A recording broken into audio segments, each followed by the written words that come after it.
అందరికీ praise the lord. ఈరోజు మనము లేవియా కాండము 13వ అధ్యాయాన్ని ధ్యానం చేసుకుందామండి. మరియు యెహోవా మోషే అహరోనులకు ఇలాగూ సెలవిచ్చెను, ఒకని దేహ చర్మమందు వాపు గాని పక్కు గాని నిగనిగలాడు మచ్చ గాని ఉండి వాని దేహ చర్మమందు కుష్టి పొడ వంటిది కనబడిన ఎడల యాజకుడైన అహరోను నొద్దకైనను యాజకులైన అతని కుమారులలో ఒకని నొద్దకైనను వాని తీసుకొని రావలెను. ఆ యాజకుడు వాని దేహ చర్మమందున్న ఆ పొడను చూడగా ఆ పొడ అందరి వెంట్రుకలు తెల్లబారిన ఎడలను ఆ పొడ అతని దేహ చర్మము కంటే పల్లముగా కనబడిన ఎడలను అది కుష్ఠపొడ. యాజకుడు వాని చూచి అపవిత్రుడని నిర్ణయింపవలెను. నిగనిగలాడు మచ్చ చర్మముల కంటే పల్లము కాక వాని దేహ చర్మమందు తెల్లగా కనబడిన ఎడల దాని వెంట్రుకలు తెల్లబారకున్న ఎడలను ఆ యాజకుడు 7 దినములు ఆ పొడగల వానిని కడగా ఉంచవలెను. 7వ నాడు యాజకుడు వానిని చూడవలెను. ఆ పొడ చర్మమందు వ్యాపింపక అట్లే ఉండిన ఎడల యాజకుడు మరి 7 దినములు వాని కడగా ఉంచవలెను. 7వ నాడు యాజకుడు 2వసారి వాని చూడవలెను. అప్పుడు ఆ పొడ చర్మమందు వ్యాపింపక అదే తీరున ఉండిన ఎడల యాజకుడు వానిని పవిత్రుడని నిర్ణయింపవలెను. అది పక్కే. వాడు తన బట్టలు ఉతుకుకొని పవిత్రుడగును. అయితే వాడు తన శుద్ధి విషయము యాజకునికి కనబడిన తరువాత ఆ పక్కు చర్మమందు విస్తారముగా వ్యాపించిన ఎడల వాడు 2వసారి యాజకునికి కనబడవలెను. అప్పుడు ఆ పక్కు చర్మమందు వ్యాపించిన ఎడల యాజకుడు వాడు అపవిత్రుడని నిర్ణయింపవలెను. కుష్ఠపొడ ఒకనికి కలిగిన ఎడల యాజకుడు యొద్దకు వానిని తీసుకుని రావలెను. యాజకుడు వాని చూడగా తెల్లని వాపు చర్మమందు కనబడిన ఎడలను అది వెంట్రుకలను తెల్లబారిన ఎడలను వాపులో పచ్చి మాంసము కనబడిన ఎడలను అది వాని దేహ చర్మమందు పాతదైన కుష్ఠము గనుక యాజకుడు వాడు అపవిత్రుడని నిర్ణయింపవలెను. వానిని కడగా ఉంచకూడదు, వాడు అపవిత్రుడు. కుష్ఠము చర్మమందు విస్తారముగా పుట్టినప్పుడు యాజకుడు చూచినంత వరకు ఆ పొడగల వాని తల మొదలుకొని పాదముల వరకు కుష్ఠము వాని చర్మమందు వ్యాపించి ఉండిన ఎడల యాజకుడు వాన్ని చూడవలెను. కుష్ఠము వాని దేహం అంతటి వ్యాపించిన ఎడల ఆ పొడగలవాడు పవిత్రుడని నిర్ణయింపవలెను.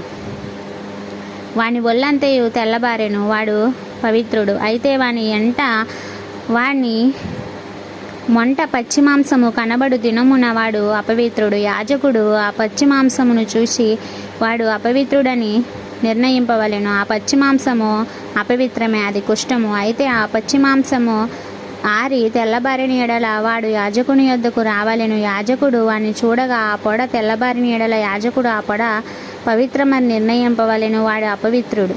వాడు పవిత్రుడు. ఒకని దేహ చర్మమందు పుండు పుట్టి మానిన తరువాత ఆ పుండిన చోటును తెల్లని వాపైనను తెలుపుతో కూడిన మెరుపు రంగు గల పొడగాని నిగనిగలాడు తెల్లని పొడగాని పుట్టినీడల యాజకునికి దాని కనుపరుచుకొనవలెను. యాజకుడు దాన్ని చూచినప్పుడు అతని చూపునకు అది చర్మము కంటే పల్లముగా కనబడిన ఎడలను దాని వెంట్రుకలు తెల్లబారి ఉండిన ఎడలను యాజకుడు వాడు అపవిత్రుడని నిర్ణయింపవలెను. అది ఆ పుంటి వలన పుట్టిన కుష్ఠపొడ. యాజకుడు దాన్ని చూచినప్పుడు దానిలోని తెల్లని వెంట్రుకలు లేకపోయిన ఎడల అది చర్మము కంటే పల్లము కాక కొంచెము నయముగా కనబడిన ఎడలను యాజకుడు 7 దినములు వానిని ప్రత్యక్షముగా ఉంచవలెను. అది చర్మమందు విస్తారముగా వ్యాపించిన ఎడల యాజకుడు వాడు అపవిత్రుడని నిర్ణయింపవలెను. అది కుష్ఠపొడ. నిగనిగలాడు పొడ వ్యాపింపక అట్లే ఉండిన ఎడల అది దద్దురు. యాజకుడు వాడు పవిత్రుడని నిర్ణయింపవలెను. దద్దురు కలిగి దేహ చర్మమందు ఆ వాత ఎర్రగానే గాని తెల్లగానే గాని నిగనిగలాడు తెల్లని మచ్చగానే గాని ఉండిన ఎడల యాజకుడు దాన్ని చూడవలెను. నిగనిగలాడు ఆ మచ్చలోని వెంట్రుకలు తెల్లబారిన ఎడలను అవి చర్మము కంటే పల్లముగా కనబడిన ఎడలను అది ఆ వాత వలన పుట్టిన కుష్ఠపొడ. యాజకుడు వాడు అపవిత్రుడని నిర్ణయింపవలెను. అది కుష్ఠము. యాజకుడు దాన్ని చూచినప్పుడు అది నిగనిగలాడు మచ్చలో తెల్లని వెంట్రుకలు లేకయే గాని చర్మము కంటే పల్లముగా ఉండకయే గాని కొంత నయముగా కనబడిన ఎడల యాజకుడు 7 దినములు వానిని కడగా ఉంచవలెను. 7వ నాడు యాజకుడు వాని చూచినప్పుడు అది చర్మము అందు విస్తారముగా వ్యాపించిన ఎడల వాడు అపవిత్రుడని నిర్ణయింపవలెను. అది కుష్ఠమే. అయితే నిగనిగలాడు మచ్చ చర్మమందు వ్యాపింపక ఆ చోటనే ఉండి కొంచెము నయముగా కనబడిన ఎడల అది వాతపు వాపే. వాడు పవిత్రుడని యాజకుడు నిర్ణయింపవలెను. అది వాతపు మంటయే. పురుషునికైనను స్త్రీనికైనను తలయందేమి గడ్డమందేమి పొడ పుట్టిన ఎడల యాజకుడు ఆ పొడను చూడగా అది చర్మము కంటే పల్లముగాను సన్నమైన పసుపు పచ్చ వెంట్రుకలు కలదిగాను కనబడిన ఎడల వాడు అపవిత్రుడని యాజకుడు నిర్ణయింపవలెను. అది బొబ్బ, తల మీదనేమి గడ్డం మీదనేమి పుట్టిన కుష్ఠము. యాజకుడు ఆ బొబ్బైనను పొడను చూచినప్పుడు అది చర్మము కంటే పల్లము కాని ఎడల దానిలో నల్ల వెంట్రుకలు లేని ఎడలను యాజకుడు ఆ బొబ్బైని పొడగలవానిని 7 దినములు ప్రత్యక్షముగా ఉంచవలెను. 7వ నాడు యాజకుడు ఆ పొడను చూడవలెను. ఆ బొబ్బ వ్యాపింపక ఉండిన ఎడల దానిలోని పసుపు పచ్చి వెంట్రుకలు లేని ఎడల చర్మము కంటే పల్లము కాని ఎడలను వాడు క్షౌరము చేసుకొనవలెను గాని ఆ బొబ్బ క్షౌరం చేయకూడదు. యాజకుడు బొబ్బ గలవానిని మరి 7 దినములు ప్రత్యక్షముగా ఉంచవలెను. 7వ నాడు యాజకుడు ఆ బొబ్బను చూడగా అది చర్మమందు బొబ్బ వ్యాపింపక చర్మము కంటే పల్లము కాక ఉండిన ఎడల యాజకుడు వాడు పవిత్రుడని నిర్ణయింపవలెను. వాడు తన బట్టలు ఉతుక్కుని పవిత్రుడగును. వాడు పవిత్రుడని నిర్ణయించిన తర్వాత బొబ్బ విస్తారంగా వ్యాపించిన ఎడల యాజకుడు వాడిని చూడవలెను. అప్పుడు ఆ మద వ్యాపించి ఉండిన ఎడల యాజకుడు పసుపు పచ్చ వెంట్రుకలను వెతకనక్కర్లేదు, వాడు అపవిత్రుడు. అయితే నిలిచిన ఆ మాదలో నల్ల వెంట్రుకలు పుట్టిన ఎడల ఆ మాద బాగుపడెను, వాడు పవిత్రుడు. యాజకుడు వాడు పవిత్రుడని నిర్ణయింపవలెను.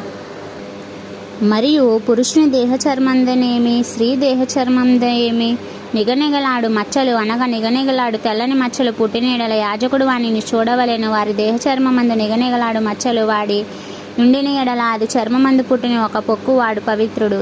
తల వెంట్రుకలు రాలిన ఎడల బట్ట తలవాడు అయినను వాడు పవిత్రుడు. ముఖము వైపును తల వెంట్రుకలు రాలినవాడు బట్ట నొసటివాడు, వాడు పవిత్రుడు. అయినను బట్ట తలయందేమి గాని బట్ట నొసటి అందేనే గాని ఎర్రగా నుండు తెల్లని పొడ పుట్టిన ఎడల అది వాని బట్ట తలయందైనను బట్ట నొసటి అందైనను పుట్టిన కుష్ఠము.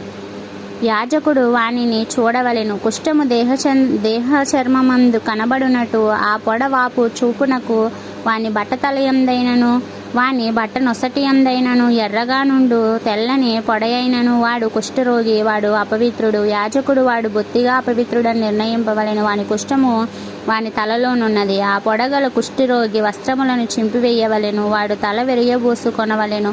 వాడు తన పై పెదవులని కప్పుకొని అపవిత్రుడను అని బిగ్గరగా పలకవలెను. ఆ పొడ వానికి కలిగిన దినములన్నీ వాడు అపవిత్రుడై ఉండును. వాడు అపవిత్రుడు గనుక ప్రత్యేకముగానే నివసింపవలెను. వాని నివాసము పాలెమునకు వెలుపల ఉండవలెను. మరియు కుష్ఠపొడ వస్త్రమందు కనబడినప్పుడు అది గుర్ర వెంట్రుకలు బట్టయందేమి నార బట్టయందేమి నారతోనే గాని వెంట్రుకలతోనే గాని వేసిన పొడుగునందేమి పేకయందేమి తోలియందేమి తోలుతో చేయబడిన ఏ వస్తువునందేమి పుట్టి ఆ పొడ బట్టయందే ఆ తోలునందేయు ఆ పేకయందేమి తోలుతో చేయబడిన వస్తువునందేమి పచ్చదాలుగానేమి ఎర్రదాలుగానేమి కనబడిన ఎడల అది కుష్ఠపొడ. యాజకునికి దాన్ని కనపరచవలెను. యాజకుడు ఆ పొడను చూచి పొడగలవానికి 7 దినములు ప్రత్యక్షముగా ఉంచవలెను. 7వ నాడు అతడు ఆ పొడను చూడవలెను. అప్పుడు ఆ వస్త్రమందు అనగా పొడుగునందే గాని పేకయందే గాని తోలి అందే గాని తోలితో చేసిన వస్తువులందే గాని ఆ పొడ వ్యాపించిన ఎడల అది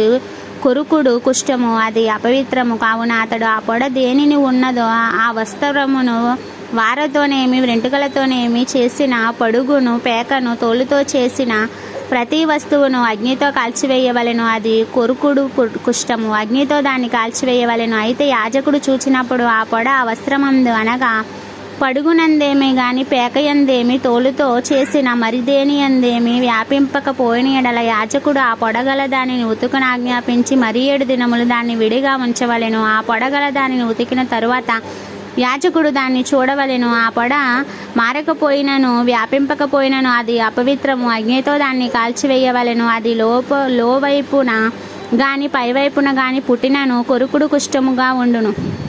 యాజకుడు దాన్ని చూచినప్పుడు వస్త్రము ఉతికిన తరువాత ఆ పొడ వానికి ఉండిన ఎడల అది ఆ వస్త్రములో ఉండినను తోలుతో ఉండినను పడుగులో ఉండినను పేకలో ఉండినను యాజకుడు వానిని చింపివేయవలెనట్టు. తర్వాత అది ఆ వస్త్రమందే గాని పడుగునందే గాని పేకయందే గాని తోలుతో చేసిన దేని అందే గాని కనబడిన ఎడల అది కొరుకుడు కుష్ఠము. ఆ పొడ దేనిలోనున్నదో దాన్ని అగ్నితో కాల్చివేయవలెను.